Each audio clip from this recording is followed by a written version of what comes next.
Hola, ¿qué tal? Bienvenidos a todos a los encuentros TCM Cinema al Día un año más. Me cambio por aquí para que no suene, que decía que bienvenidos a todos a los encuentros TCM Cinema al Día un año más. Veo algunas caras conocidas de otros años y veo algunas caras desconocidas que espero que pronto seáis también nuestros amigos. Yo estoy un poco nervioso hoy porque el primer día siempre es un poco lío, ¿verdad?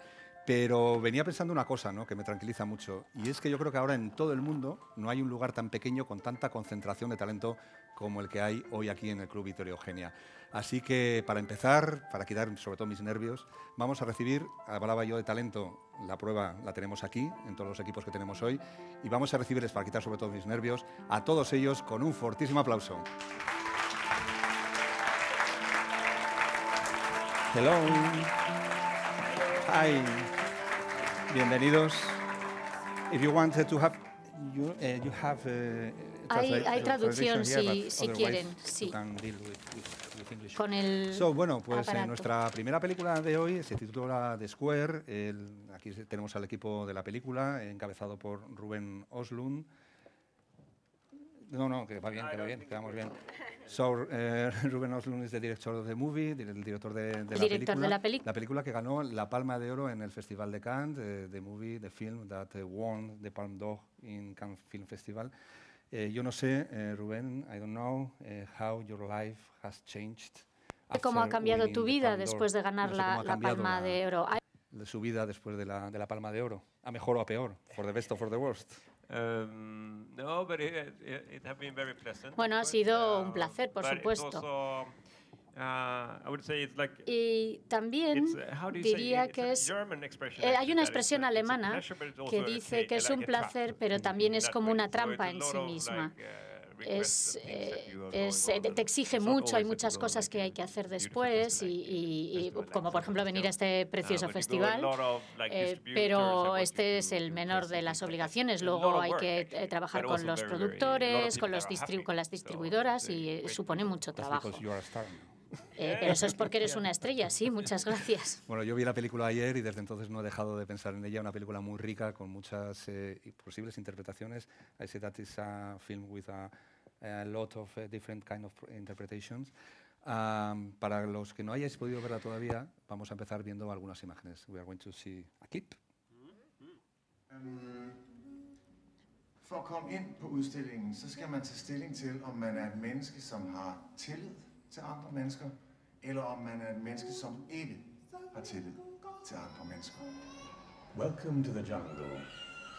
Soon you will be confronted by a wild animal. As you all know, the hunting instinct is triggered by weakness. If you show fear, the animal will sense it. Ahí veíamos algunas imágenes de la película. Al principio veíamos al protagonista. The main character is the director of a modern art museum. El personaje principal es el director de un museo de arte contemporáneo, un tío bastante cara dura. I don't know if you the character is based in people that el personaje está basado en personas que conoces y con las que has tenido trato en el mundo del arte. Bueno, no sé si la verdad es que no sé si me están traduciendo, me imagino que sí. Yo diría que el personaje está basado en mí mismo, sobre todo, en situaciones que he vivido. También hay experiencias de otras personas, pero sobre todo son mis experiencias y de algunos amigos míos.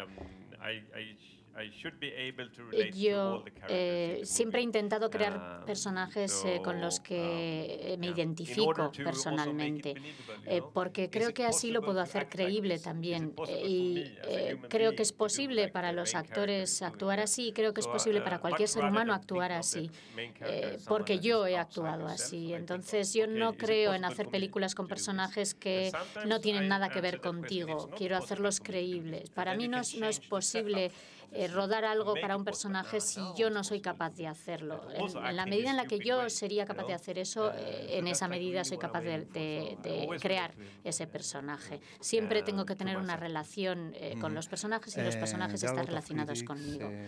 Ha habido muchas críticas a la película, pero en las críticas no sé si han tenido consecuencias en esta historia.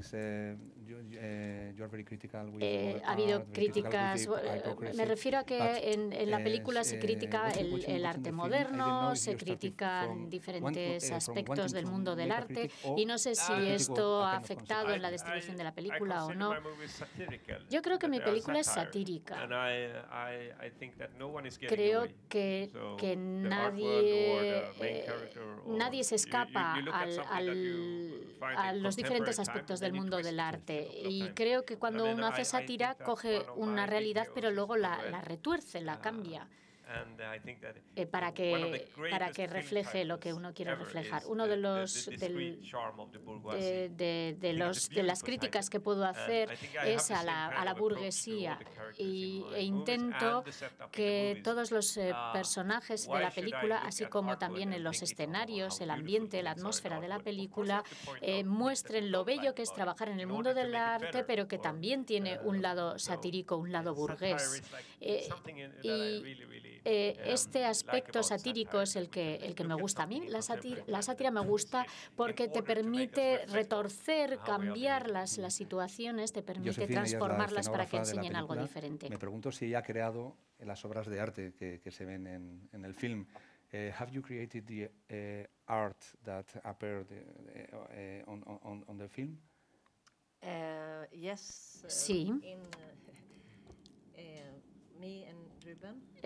Rubén y yo compartimos algunas ideas, intercambiamos ideas y encontramos también un artista que nos gustaba mucho a los dos y le pedimos que creara unas obras que hemos utilizado en la película.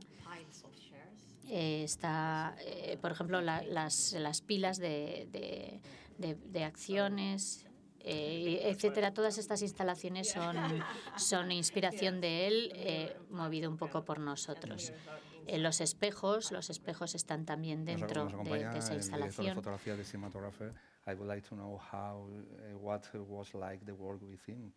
Yo quiero saber cómo ha sido el trabajo en esta película. Sí, estuvimos trabajando juntos los tres durante un tiempo. Y ha sido un trabajo duro, pero muy divertido a la vez. Y el director es muy meticuloso y está muy interesado en todos los aspectos, en todos y cada uno de los aspectos de la fotografía y de la luz, de la iluminación, de todo lo que podemos hacer en el departamento de arte. Y a la vez ser mucho trabajo es muy gratificante porque hace el trabajo muy interesante. La plaza existe antes de que se hiciera la película, ¿no es cierto? Sí, en la producción, durante la producción empecé a trabajar con Caleb Boonman, que es como 73 años, tiene unos 73 años y que había estado trabajando ya conmigo en mi primer largometraje, y se nos ocurrió la idea de crear un espacio simbólico que nos recomendara nos recordara nuestro vínculo como seres humanos. Y es como un pasadizo peatonal, que es un lugar mítico para nosotros, porque es un lugar las zonas peatonales son un lugar mágico, porque hay unas normas que son a la contra de las normas habituales, en las que los coches tienen prioridad sobre los peatones, y en las zonas peatonales son los coches los que tienen que tener cuidado con los peatones. Entonces, la idea era algo que nos recordara a ambos dos nuestra relación y los valores humanos y el vínculo humanista que tenemos entre nosotros. No queríamos crear un movimiento político, no queríamos distinguir entre izquierdas y derechas, no queríamos plantear cuestiones religiosas, porque la religión y la política en el pasado han sido una forma de recordarnos de los valores humanos, los valores humanistas. Pero en este momento ya no es así, y por eso queríamos crear una plaza. Y estuvimos visitando dos ciudades, una en Suecia, en Göteborg, donde yo vivo, y en otra ciudad. Hay una plaza en Göteborg, en el centro de la ciudad, donde hay un parque también. Y La otra plaza está en Grimms y nos inspiramos en esas dos plazas. Es un proyecto común creativo. Es un proyecto de Creative Commons, es decir, que no hemos registrado los derechos, es un proyecto abierto. Y solo con delimitar esta plaza ya nos estábamos recordando a nosotros mismos que podíamos ser capaces de comportarnos de otra manera más humana. Influyente del Ayuntamiento de San Sebastián. I don't know if there are some authorities here, any authority here. So it would be, yo creo que sería una buena idea, it would be a great idea to build the square here in San Sebastián. Exactly, Muchísimas gracias por la película. Thank you very much for coming. Thank you. Y esperamos veros, siempre digo, mucho más adelante con nuestros próximos proyectos aquí en San Sebastián. Thank you very much. Bueno, pues en nuestro viaje de cada tarde, hoy no nos vamos a alejar mucho. El viaje no ha sido muy largo porque venimos de Suecia y llegamos a Dinamarca. La película de la que vamos a hablar es la que ha inaugurado la sección Nuevos Directores, se titula The Charmer. El Encantador, nos acompaña su director, Milad Alami, su protagonista, Ardalain Smiley, y su productora Ingeborg Topsø, o algo absolutamente parecido. Bueno, Milad, ¿cuentas la historia de Translator? ¿Funciona? ¿Yeah? Cuentas en la película la historia de un emigrante iraní en Dinamarca que tiene que hacer muchos esfuerzos para poder sobrevivir, y hablaremos un poquito más de ello. Yo no sé si este personaje, tú eres de origen iraní, creo que eres nacido en Suecia y después has vivido en Dinamarca, eres de origen iraní. No sé si es un personaje en el que te has basado en que gente que está a tu alrededor o que has podido conocer.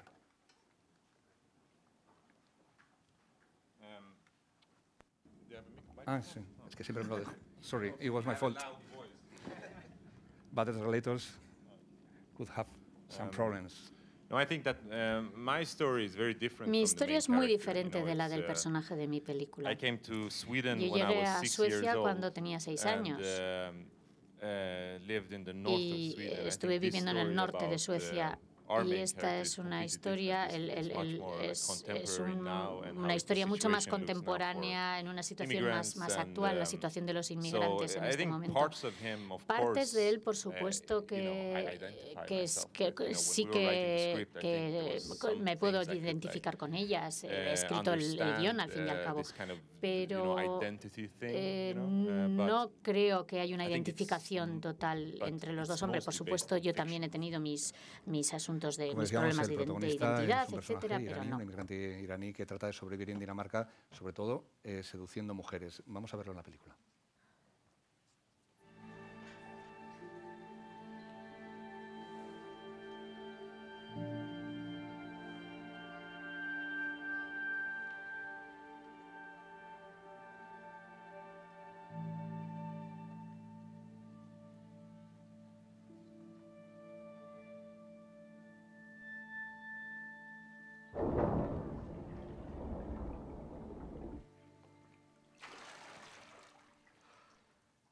Bueno, ahí veíamos la piscina, al protagonista, a Ardalain. De este personaje, Ardalain, sabemos muy poco. El espectador va intuyendo cosas, pero en realidad sabe muy poco. Yo no sé si para un actor componer este personaje es complicado porque tienes que mostrar, pero al mismo tiempo tienes que ocultar muchas cosas. ¿Cómo fue este trabajo? Sí, la verdad es que ha sido un gran reto para mí, porque yo como persona soy muy expresivo y hablo mucho y pongo muchas caras y muevo las manos, gesticulo mucho, y este es un personaje que controla sus impulsos y que está hundiéndose en cierto modo en sí mismo. Y no digo gran cosa en la película, no hay mucho diálogo, al menos para mi personaje, y las escenas en las que las escenas describen muy bien, de una forma muy poética, quién soy. Y a mí me costó al principio, pero creo que refleja muy bien cómo es el esfuerzo de una persona iraní para encajar en una mentalidad tan diferente como Suecia. Hay muchos sentimientos que se despiertan. Yo ahora he estado viajando por todo el mundo, pero era capaz de sentir ese conflicto, esa miriada de sentimientos que se despiertan cuando uno está en una cultura tan diferente. Y mostrar sin mostrar es muy difícil. Hay momentos en los que la marea sube y te invade, y esos momentos son geniales en la película. Ha sido muy interesante. De la película, usted creo que, bueno, evidentemente no es iraní. Esto de no ser parte de la cultura que se describe en torno a la que transcurre la película, ¿fue una ayuda o una dificultad para escribir la película?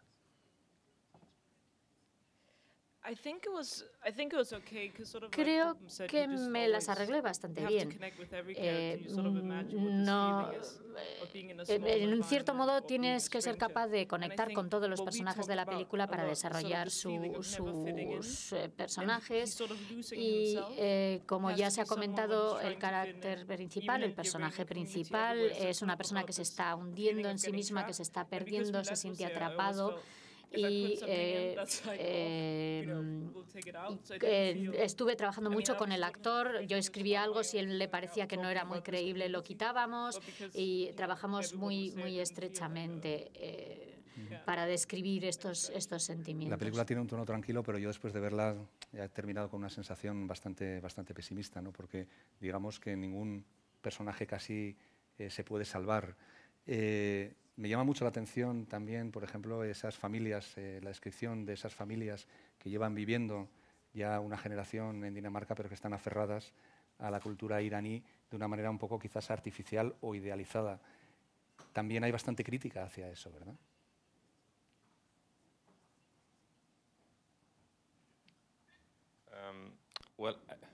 If I understand what the question, I think, si no he entendido mal su pregunta, I wanted to do like this thing also, like it's different for Iranians living in Denmark. Their like image of Iran is almost like a romantic dream, and that's why I think that there's a kind of criticism in it, because the main character, he's lived in Iran. That's where he lives. That's where most of his identity is. But all the people he meets in Denmark that has something to do with the kind muchas de las personas con las que se encuentra son personas que están ancladas en el pasado y que tienen una idea de Irán que es fantasiosa, que ya no es el Irán real, porque hace mucho que ya no están allí, y se agarran a este sueño y intentan que siga vivo y que ya no se corresponde con la realidad. Es la película que ha inaugurado en la sección Nuevos Directores. Nos acompaña también su productora. ¿Ha sido difícil sacar adelante una película como esta? Sí. Yes, I think if you go to the Film Institute, si vas a diferentes distribuidoras y dices que tienes una película de un inmigrante como personaje principal, pues no saltan de alegría normalmente. Siendo sinceros, la cosa está así. Pero hemos tenido la gran suerte de trabajar en Dinamarca, donde se apoya mucho el tema de la inmigración, y el Instituto del Cine de Dinamarca nos ha ayudado mucho y nos ha dado mucha libertad también a la hora de rodar. Y si van a ver la película y verán la calidad cinematográfica que tiene, y es gracias al apoyo del Instituto. Bueno, no ha sido fácil, pero yo creo que ahora estáis en el principio, you're at the beginning. Estamos en el principio de una carrera, la película se ha estrenado en San Sebastián y os deseamos lo mejor para el resto de la carrera de la película, que se lo merece muchísimo. Muchísimas gracias por acompañarnos.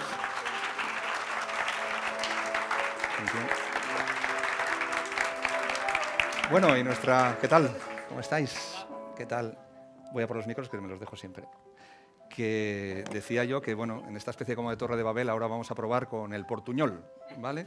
Ellos vienen de Brasil, presentan una película que yo calificaría no como documental, sino como ensayo, basada sobre todo en imágenes documentales. Dos tipos de imágenes documentales sobre todo del mayo del 68 e imágenes documentales de tu madre, de un viaje que hizo en el 1968 a China. Ella guardaba películas en Super 8. ¿Por qué te has decidido en tu reflexión por utilizar estos dos tipos de fuentes iconográficas? La madre, las personales y, digamos, las más o menos públicas del 68. Porque la madre fue en China en 66 y empezaba la revolución cultural.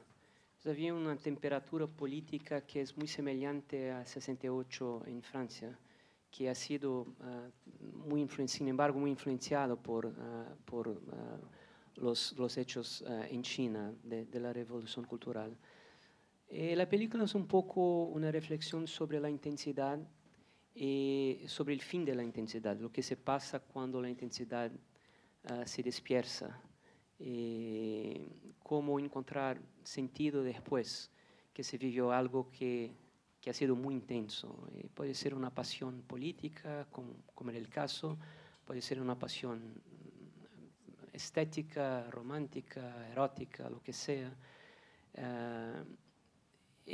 Todas ellas pasan. Es muy difícil después se dará cuenta que la vida sigue, cómo encontrar motivos para que eso se pase. Entonces, es un poco una reflexión sobre eso y también una reflexión sobre las imágenes de esos periodos, de 68. ¿Por qué son como son? Sí, hay un momento que me he quedado yo en la película que se habla de que la gente que participó en el mayo del 68 tuvieron una nostalgia precoz y luego de alguna forma acabaron mal. La película también tiene cierta nostalgia. Bueno, tú no viviste aquellos años del 68, bueno, eras un niño, pero también la película tiene algo de nostalgia de la oportunidad perdida. Yo creo que la nostalgia en ese caso es como una muerte, porque los que vivieron muy intensamente el 68 y se quedaron presos a la experiencia del 68 han tenido muy dificultad de seguir adelante. Es un poco la historia de mi madre también, por otros motivos.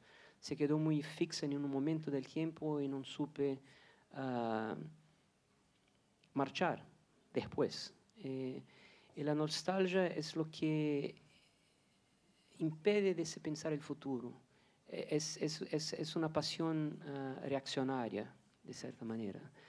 El sentimiento nostálgico de la película creo que es un poco porque estoy pensando sobre mi madre, sobre el tiempo que pasó, pero no una nostalgia en el sentido de intentar recuperar algo que pertenece al pasado y debe pertenecer al pasado.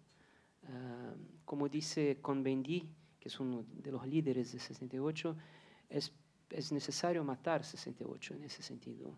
Entonces, ha sido muy importante en el periodo, pero después no más. La tentativa de recuperar el 68 siempre es un problema. Creo que es eso. Bueno, pues vamos a ver algunas imágenes. Decíamos que hay imágenes documentales del mayo del 68, pero también hay muchas imágenes del viaje que hizo a China tu madre. Vamos a verlo.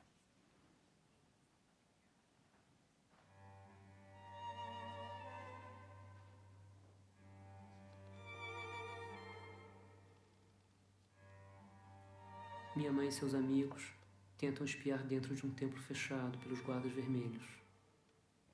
A seu lado, os cartazes dizem: saudações aos jovens guerreiros que protegem as relíquias culturais do templo de Ling In.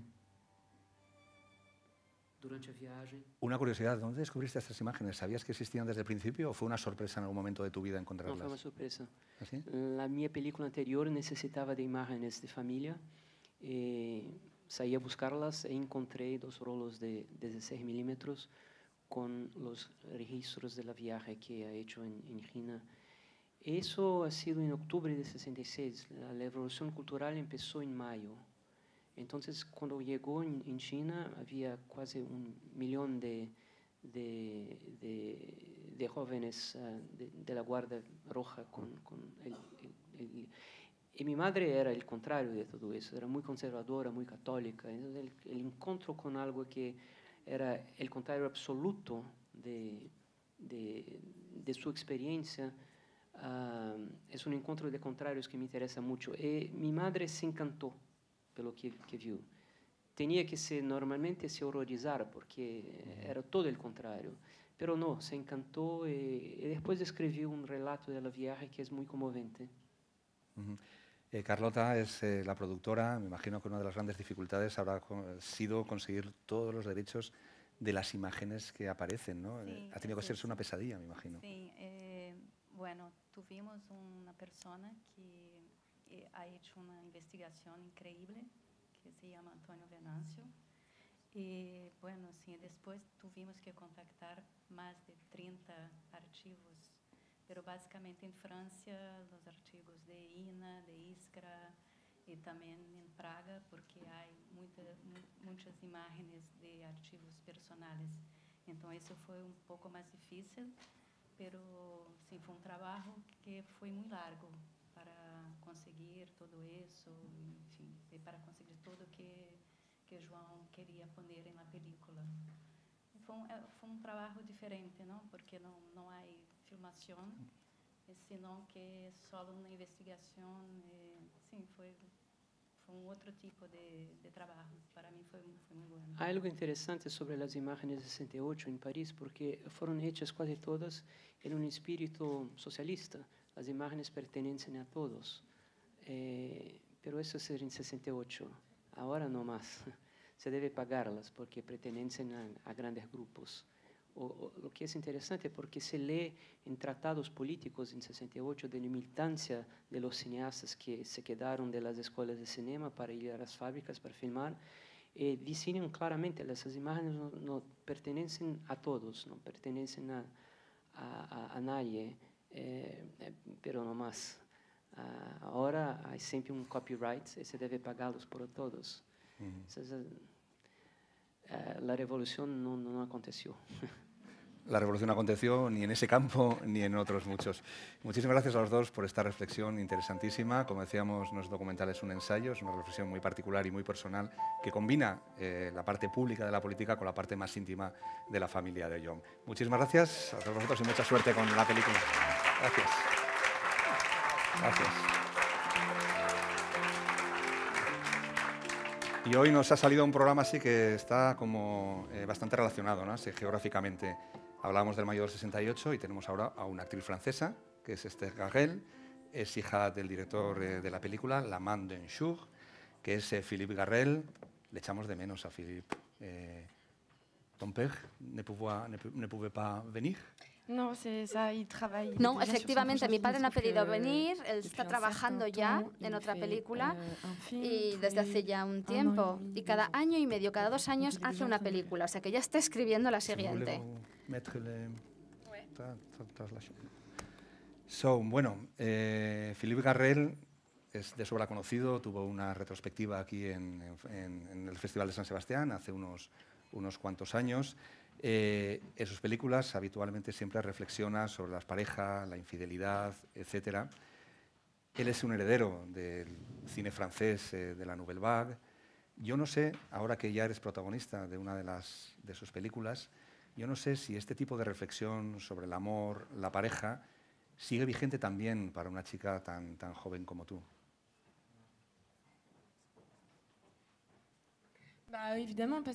Sí, porque él pasa por el prisma de la juventud. Somos 2 chicas jóvenes en la película y es como un tema recurrente para él. Es verdad que todo el mundo en su filmografía tiene temas comunes vistos a través de perspectivas distintas. Entonces, para esta película es la tercera película de una especie de trilogía, porque las hace las 3 en blanco y negro. La primera película fue La jalousie, los celos, luego L'ombre de Fan y finalmente La Main d'un Jour. Y explica que con estas 3 películas lo que hace es unos deberes freudianos Y con la jalousie dice que trata la neurosis en las mujeres, en el segundo la libido de las mujeres y en la tercera película el inconsciente. Bueno, pues Esther en la película interpreta a una chica que ha tenido una ruptura amorosa, que se refugia en casa de su padre, donde, sin saberlo, va a conocer a la nueva novia de su padre, que tienen prácticamente la misma edad que ella. Vamos a verlo. Jeanne venait d'être mise à la porte par son fiancé. Oui. C'est moi, papa. Ça va? Ouais. Ça va. Qu'est-ce qui se passe? Ça va. Rien de grave? Non.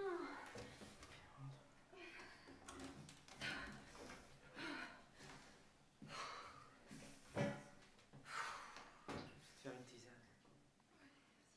Bueno, tiene un disgustazo, ¿eh? La chica. Sí, efectivamente. La película no solo habla de gente joven, que no es de la generación de tu padre, sino también habla desde una perspectiva femenina. ¿Cómo consigue tu padre, Philippe Garrel, meterse en la mente de las mujeres para contar esta historia de una perspectiva que no es la suya natural? Pues lo que ocurre es que él trabaja con guionistas, no trabaja solo al escribir, y hay dos mujeres y un hombre, Jean-Claude Carrière, y las mujeres son Anglette Lamblin y Caroline Leruesque. Es como un juego lo que él hace. Les da misiones a estos guionistas y les pide que escriban escenas. Ella tiene su tema, ella tiene su historia más o menos, pero les encarga escenas a estos guionistas que no trabajan juntos y luego le envían a Philippe las escenas. Él por su parte también escribe, las recibe y algunas se las queda, otras las tira y hace un corta-pega, una especie de collage. No era una cosa que hubiera decidido desde el principio, pero es verdad que las escenas de las chicas están escritas por las dos guionistas. O sea que sí que son mujeres las que han creado estas escenas tan femeninas. Hace un rato que tu padre no deja de hacer películas a toda velocidad. ¿Cómo es trabajar con él? El ritmo de la producción me imagino que es muy rápido y también quería preguntarte, como personalmente, no sé si es complicado trabajar con tu propio padre. Bueno, es especial, porque tengo que decir que en esta familia se habla mucho de trabajo y de cine, y trabajar juntos es una decisión que hemos tomado cada uno, pero que nos ha parecido natural. Hemos tenido que decidirlo, aunque fuera natural, y poco antes de rodar decidimos hacerlo juntos. Él trabaja con muchos ensayos y una sola toma. Lo que ocurre es que nos hemos visto 3 veces en 10 meses, no, 30 veces, perdón, en 10 meses, todos los fines de semana más o menos, y vamos haciendo guiones, y lo que hacemos es leer muchas veces los guiones y así el texto se nos queda en mente. Y entre todos estos ensayos nos pide que volvamos a leer el guión, que volvamos a aprender lo que ya sabemos. Y uno se impregna mucho más del sentido de cada palabra, de cada frase elegida por los guionistas. De este modo, él habla de la memoria reflejo. Y es lo que ocurre al final, que te sabes tan bien el texto que cuando la otra persona te da la réplica, te sale solo y no tienes ni que pensarlo. Y quitando esta limitación del aprendizaje, obtienes una gran libertad de pensamiento, porque él piensa que interpretar es pensar, y creo que es algo que se puede ver en sus películas claramente. Él nos pide que improvisemos mucho con el pensamiento, pero no con el texto. Que el texto sea el que sea escrito en el guión, pero que la interpretación y el juego que tenemos que hacer es improvisar con el pensamiento y que cada vez sea distinto y sin compartirlo con los otros. Es algo personal. En la película habías hecho un papel pequeño con él, aquí eres la protagonista, tu hermano ha hecho 7 películas con él. Esto es el comienzo de una larguísima amistad.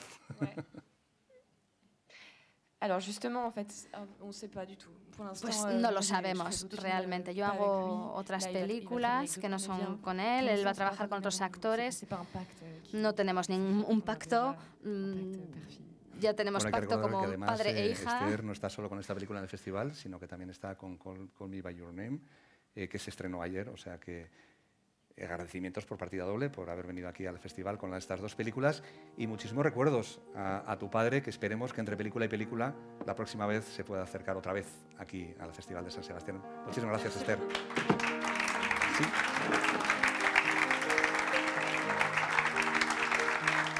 Bueno, y hoy tengo que dar otra vuelta, llegar hasta aquí porque tenemos 6 equipos, muchísimo talento, como decíamos al principio.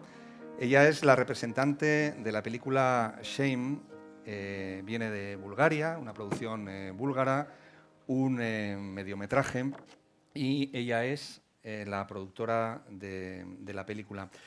La historia, una historia muy dura sobre las relaciones de una madre y un hijo que no acepta que su madre sea mujer de la limpieza y sufre muchísimo por esto. ¿Cuál es el origen de la película y qué dificultades ha tenido poder poner en marcha un proyecto así?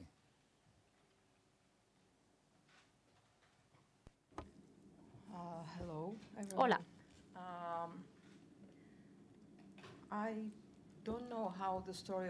No sé cómo se inició la historia, probablemente en la cabeza del escritor y del director, de Peter.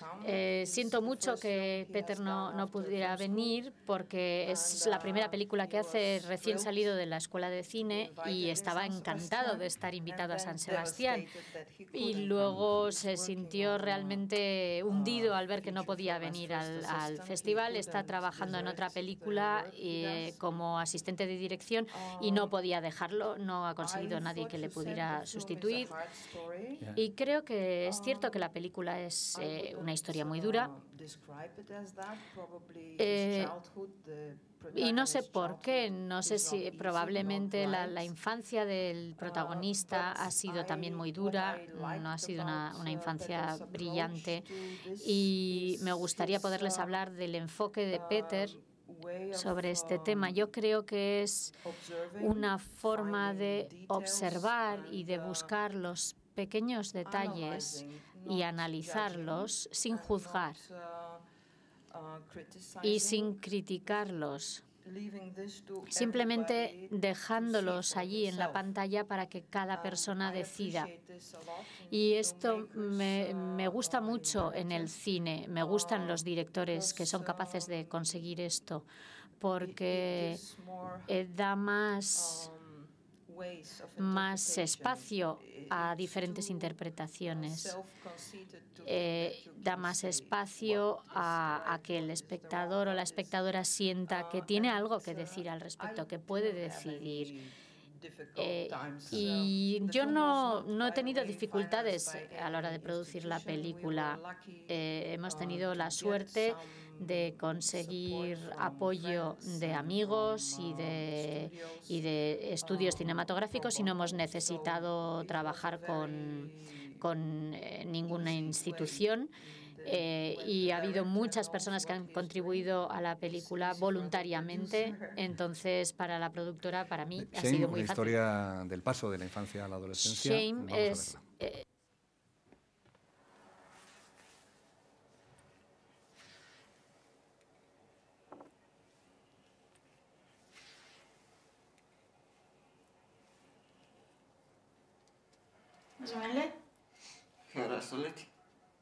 Да и другата.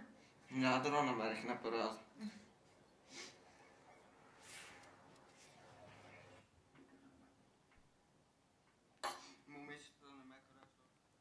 Ahí veíamos al protagonista absoluto de esta historia. ¿Quién es el actor? Porque la película, sin él, parece que habría sido imposible. Es de esos actores que se hacen con toda la película. ¿Dónde lo encontraron o de dónde sale?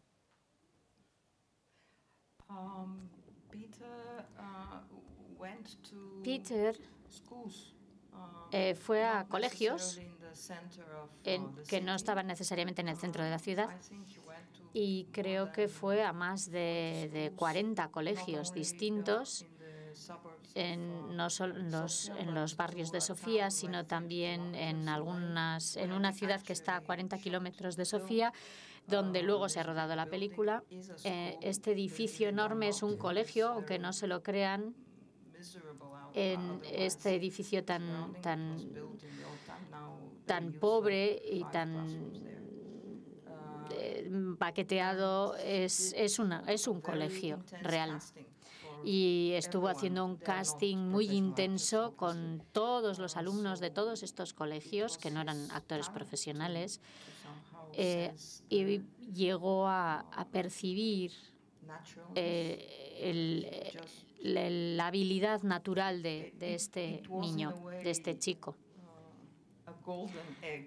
Digamos que descubrió la pepita de oro entre todo el barrio, el barro y las piedras. ¿Y la decisión de rodar en blanco y negro?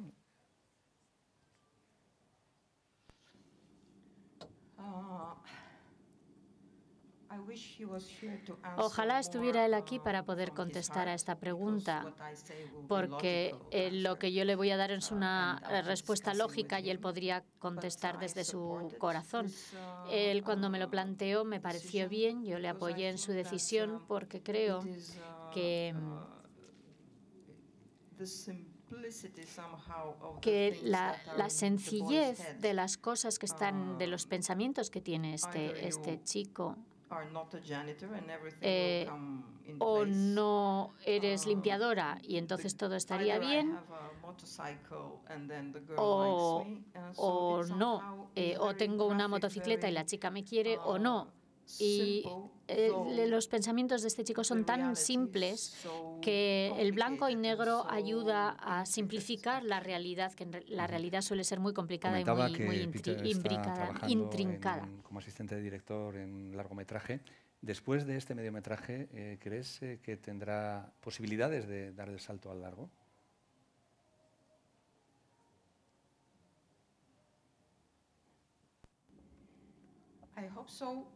Eso espero.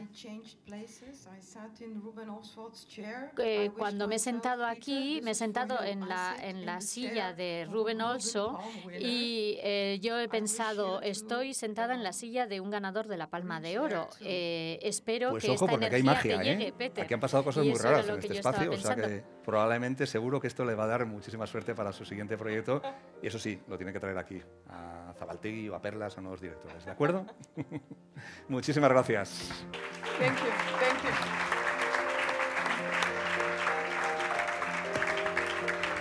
Bueno, ¿cómo estáis? Nuestra última parada de hoy es una película, una producción española, es un documental sobre el fotógrafo Alberto García Alix. Ellos son Nicolás Combarro, que es el director de la película, y Miguel Ángel Delgado, que es productor y director de fotografía. Bienvenidos, muchísimas gracias. Alberto no se ha atrevido a venir, pero bueno, tenemos ahí su ausencia, llena mucho también. Creo que vosotros habíais trabajado ya mucho con Alberto García Alix, conocíais muy bien su obra. Tú, Nicolás, habías comisariado algunas de sus exposiciones. Me llama la atención que hayáis querido hacer un documental porque sí que es verdad que la obra de Alberto García Alix es muy autobiográfica y parecía que todo sobre él se podría conocer a través de su obra, pero parece que no. ¿Qué es lo que os llevó a dar el siguiente paso, a hacer un documental, quizás para contar lo que él no había contado en su obra? Pues sí, precisamente es eso, ¿no? Un poco lo que se conoce de Alberto era siempre la misma cara, ¿no? La misma idea. Y nosotros conocíamos el otro lado, ¿no? El lado que había detrás. Yo como comisario había trabajado mucho sobre la obra y siempre me ocurría, ¿no? Que cuando hacía las exposiciones siempre era como, sí, pero es que si supieses lo que hay detrás, ¿no? Sería fascinante. Y la película pues lo ha permitido. Bueno, ahora seguimos hablando de la película, vamos a ver algunas imágenes. Un clip.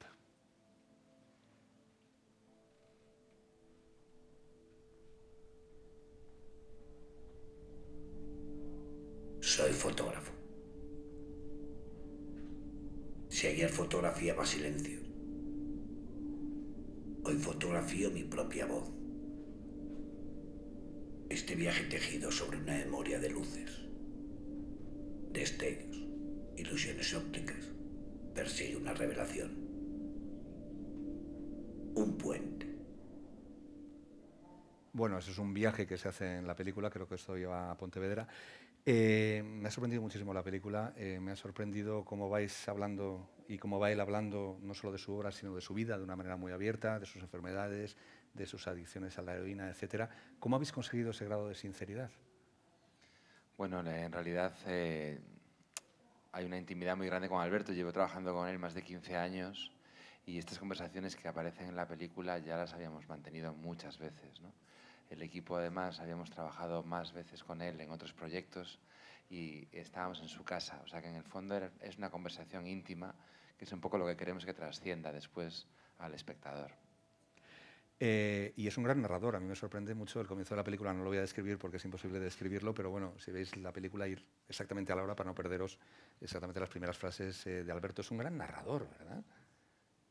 Sí, bueno, siempre lo hemos sabido, ¿no? Alberto se cuenta muy bien o narra muy bien a través de las imágenes, pero él también utiliza muy bien la palabra. En la película hay también esa reflexión, ¿no?, sobre la imagen y la palabra. El mismo Alberto la trata en uno de sus proyectos y, bueno, pues es el hilo conductor, ¿no? Él nos lleva de una manera autobiográfica a través de su vida y de su obra. Miguel Ángel, fotografiar a un fotógrafo me imagino que debe ser bastante complicado. ¿Cómo fue el acercamiento tuyo a este trabajo? Bueno, la verdad es que discutimos mucho sobre cómo abordar, pero lo cierto es que Nico tenía la idea muy clara de la imagen que buscábamos, del tipo de fotografía que estaba buscando y también de la propuesta un poco en blanco y negro para que dialogara con el trabajo del propio Alberto, ¿no? Entonces, en ese sentido, fue más intentar que los materiales tuvieran una unidad, una continuidad que favoreciera ese discurso de Alberto, ¿no? Que no interrumpiéramos, que facilitáramos un poco que ese gran narrador que está ahí, que llega y que verdaderamente en un entorno íntimo creo que tenemos la misma fascinación que tenemos un poco después en la sala viéndole, pues que tuviera esa facilidad, ¿no? Y desde ahí abordamos un poco la imagen. Él está acostumbrado a controlar sesiones, está acostumbrado a dirigir. ¿Ha intervenido en algún momento o lo habéis tenido que parar para que no interviniera? Bueno, fue una negociación, todo ha sido una negociación, con Alberto siempre es así. Lo que hicimos fue, le cedimos, digamos, la primera secuencia. Era una historia que él ya nos había contado varias veces, de hecho era parte de una conferencia en su día, y dejamos que él construyese la imagen en esa primera secuencia, que es más... Sí, además se ve, ¿no? Se ve como la montaña. Más construida. Y después ya, pues como... No, retiramos esa imagen que es la que más te suena a Alberto y empezamos la nuestra, ¿no? Entonces fue un pacto de caballeros, yo creo. Él ha visto la película, me imagino. ¿Tenía derecho a corte, no? ¿Y qué ha dicho un poco del resultado final? Él ha visto la película completa, evidentemente tiene pudor, vamos, al ver la película porque es cierto que es íntima, que es sincera y, bueno, yo creo que ese ejercicio nos costaría a cada uno de nosotros, ¿no?, si lo tuviéramos que hacer. No tenía un derecho a corte, era un diálogo. O sea, dar un derecho a corte era una cosa... Bueno, había un diálogo, evidentemente, con él y afortunadamente no tuvimos que pasar por eso.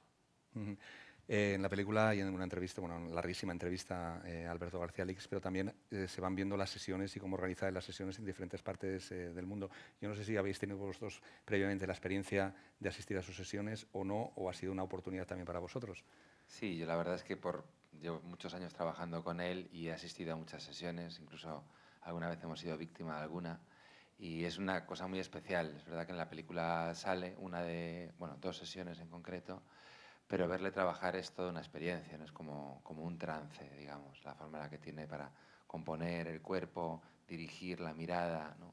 Es como que, digamos, que se apropia un poco del otro. Sí, bueno, a mí, sin entender nada de fotografía, lo que me ha sorprendido muchísimo es la apariencia espontánea de los retratos y después el trabajo que había detrás, ¿no? O sea, me chocó muchísimo eso de las sesiones. Bueno, como Alberto García Lix está aquí en San Sebastián, pero no ha querido venir a los encuentros, pena, pero esta tarde sí que lo vamos a poder ver. ¿Qué va a hacer esta tarde? Porque a lo mejor podéis asistir algunos de vosotros. Sí. Esta tarde presenta en el Museo de San Telmo una película que se llama De donde no se vuelve, es un mediometraje experimental que se hizo para el Museo Reina Sofía y donde él mismo, digamos que se cuenta, ¿no?, en un discurso más lírico, más poético, a través de sus imágenes, a través de sus fotografías.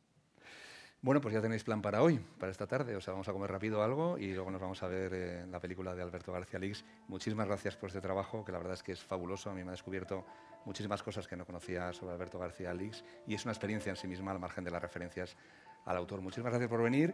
Y bueno, a todos vosotros también, pues muchísimas gracias por venir. Hemos hecho el primer viaje, pero nos quedan bastantes otros porque durante toda la semana nos podemos ver aquí a las 2 en los encuentros TCM Cinema al Día. Hasta mañana.